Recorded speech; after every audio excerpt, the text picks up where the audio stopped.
Welcome back, everybody. Today, we're going to be exploring letting go of rigid identities and embracing the wholeness of who we are. Enjoy. I'm excited to talk about this because I feel like labels can be such an icky thing, whether they're in relationships or like what we're talking about today, an identity. So talk us through this. Where did the passion for this topic come from? Because before we started recording, you were really excited about this. So I want to kind of hear, where was the root of this? Well, I think right now what I'm experiencing is people around me want to have me pinned down to one identity. And the majority of people just want to view me as a mother in the car line, and that there's nothing more to me than just that. And that is one part of me. That's true. But there's so much more to me than just that. And this applies to all of us. There's so much more than just the one identity that people really put on us. There's so much more depth to us, and we're actually a whole person, and there's so many components.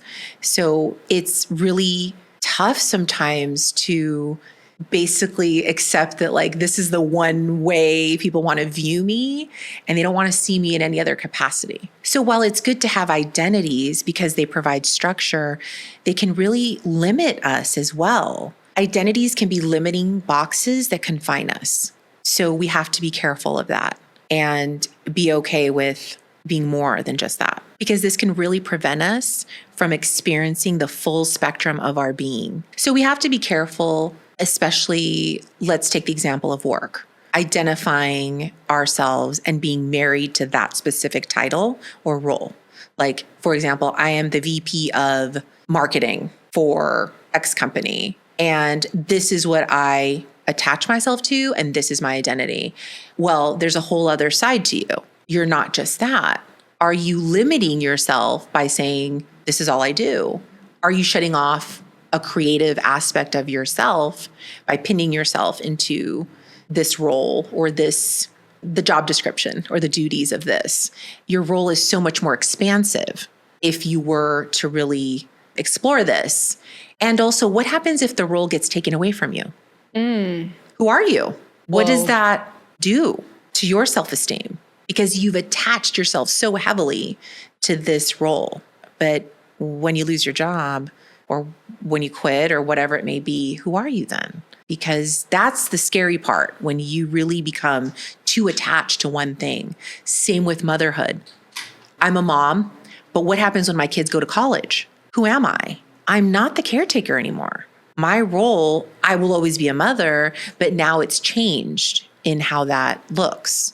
So what's the roadmap to kind of broadening our perspective on the labels that we've maybe kind of fell short on for ourselves?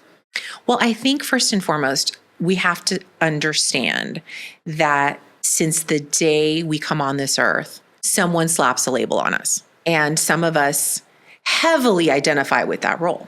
And some of us aren't too attached to it.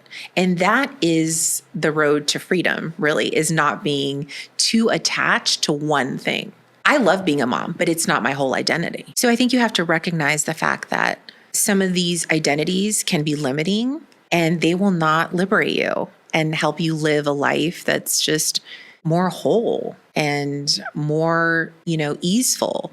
Like, you're going to be stuck with these labels and think that you have to identify with all of them. Well, I think that's why we see so many unhappy people here in LA or in any big city. It's like, oh, when I can become a creative director, when I can become the executive producer, when I can become, the owner of my own business, I will feel X, Y, and Z, when the only thing that's changed is a literal label. But like, how's your soul through that process? And I just think that until we recognize that the label carries no weight.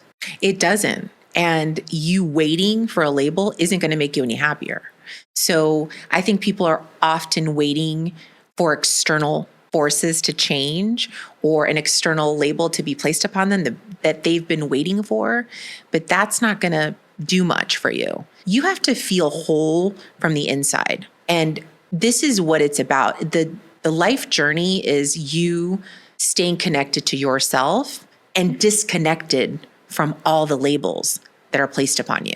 mean, that's really where you're going to live a more fulfilled life, because your happiness is not contingent upon your label. And this sounds cliche, but you hear people talk about all the time, when they're on their deathbed, they're not going to look back and think, man, I really wish I would have put in those extra hours so I could have become the president instead of only the VP. No, they're going to be wishing they would have spent more time with their families on a beach, relaxing, enjoying the moment, being in the present. It's the same thing, after we die. What's going on the tombstone? It's not that you were the creative director for X, Y, and Z. It was that you were a loving father or a loving mother, Right. sister, wife, whatever it is. And there's a reason that they're not putting your resume on your tombstone.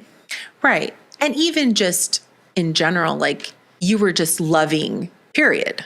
Didn't matter if you were whatever role attached to that. Your spirit is here on this earth to just be, loving. And, that's the place where you have to come from. Not, I am this role and I have to do this. And it's a slippery slope because we can get caught up in these labels and we so want to grab onto them to make ourselves feel good. And the ego loves this. The ego loves labels. It loves titles. Well, it's great the for higher, the better. Immediate satisfaction. Of course. The biggest dopamine kicks, Of course. But we have to look at the whole person. And there are so many facets to us. And we need to embrace all facets. And that's the beauty of the human experience, is embracing all of it and not becoming attached to the one thing.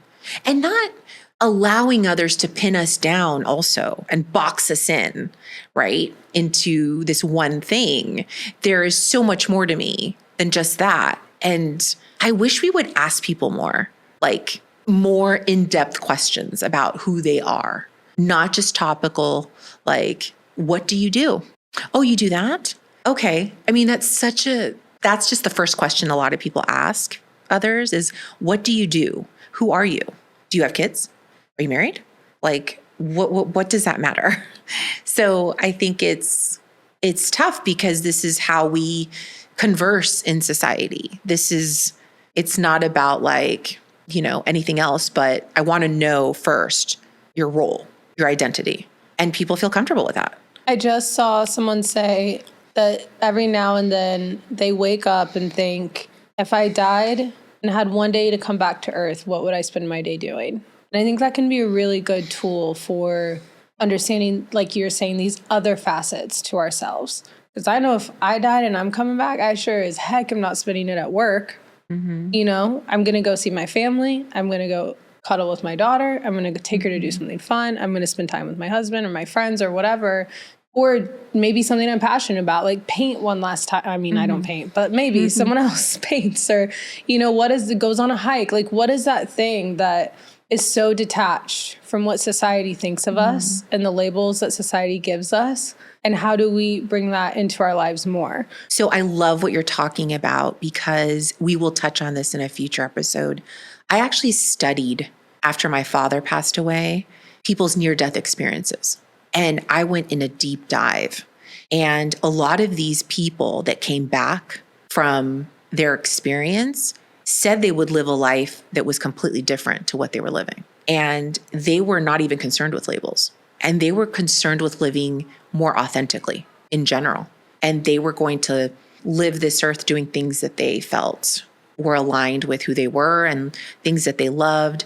They were no longer concerned with being in this busy cycle of life or adopting certain labels as truths. So we will touch on that in a future episode. But today I want to give you 3 takeaways, and hopefully this will help you on integrating all parts of yourself and really focusing on becoming a whole person.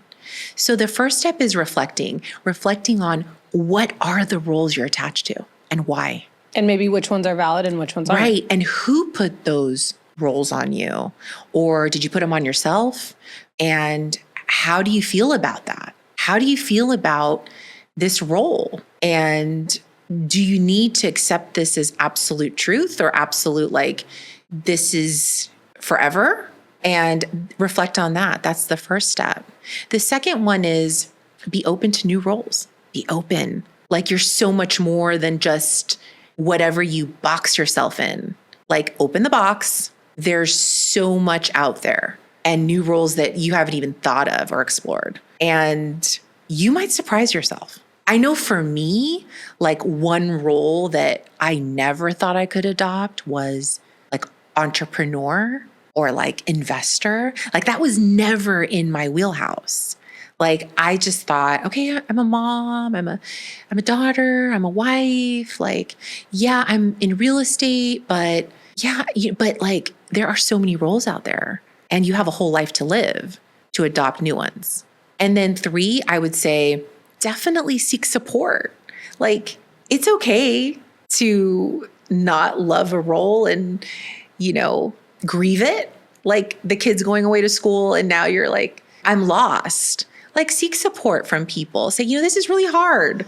A lot of athletes deal with that too. Absolutely. After college, or they leave, the NFL or the NBA and they have no clue what to do with their life. They don't know what to do. So it's like, seek that support. Talk to someone about it. Hey, like this role for me was like really important to me. And I identified with it most of my life.